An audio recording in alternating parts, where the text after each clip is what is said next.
রহমতুল্লাহি ওয়া বারাকাতুহু। আলহামদুলিল্লাহ, আল্লাহ লাখো কোটি শুকরিয়া যে মহান আল্লাহ রাব্বুল আলামিন 2025 মাহে রমজান আমরা পার করেছি। মাহে রমজানের পরে শাওয়াল মাসে আমরা নাটোর জেলায় এসে পৌঁছেছি এমন জায়গায় যে জায়গায় অহরহ গাড়ি চলে, মেন রোড, বিশ্ব রোডের মেন রোডে এসে হাজির হয়েছি।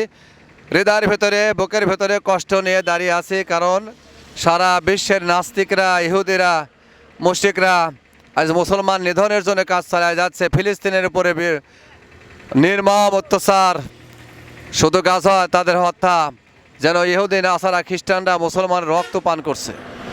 হৃদয়ের ভিতরে ব্যথা নিয়ে আমরা সরাসরি চলে এসেছি আপনাদের প্রশ্ন পর্বে, ইসলামী কুইজ, ইসলামী প্রশ্ন ভান্ডার। এখানে আমরা সরাসরি পেয়েছি আমার এক চাচা। এটা নামটা কি আপনার? আমার নাম আব্দুল সামাদ, জানি করি। মসজিদে মুয়াজ্জিনি করেন। এই এলাকাটার নাম কি? যেখানে ইমামতি করেন এই জায়গার নামটা কি? গুরুদাসপুর হাজিরহাট। হাজিরহাট। আপনাকে অনেক ধন্যবাদ।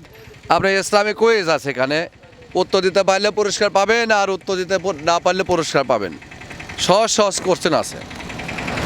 একটা প্রশ্ন উঠান।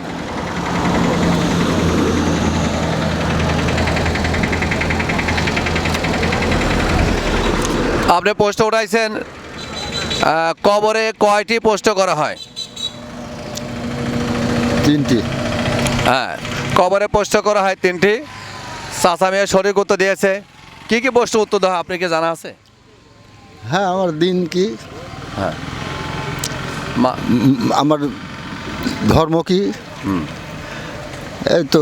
আর একটা হচ্ছে হচ্ছে না, মানে কবরে 3টি প্রশ্ন করা হবে, তাই না? একটা হচ্ছে যে মার রব্বুকা, তোমার রবকে। রবকে। তোমার মান নাবিউকা, তোমার নবীকে। যে মা দিনুকা, তোমার দিন কি। তো আপনি উত্তর সঠিক দেওয়ার কারণে আপনাকে অনেক ধন্যবাদ। কবরে প্রশ্ন উঠাইছেন তিনি, কবরে কয়টি প্রশ্ন করা হবে উনি উত্তর দিয়েছেন 3টি। তা ওনাকে সঠিক উত্তর দেওয়ার জন্য ধন্যবাদ। আপনি সঠিক উত্তর দিয়েছেন। আপনাকে একটা পুরস্কার দিতে চাই, কী নেবেন? একটার মধ্যে যে করে একটা নিতে পারেন। আমি আপনি এই ভিতর থেকে যে করে একটা নেন, কোনটা নেবেন?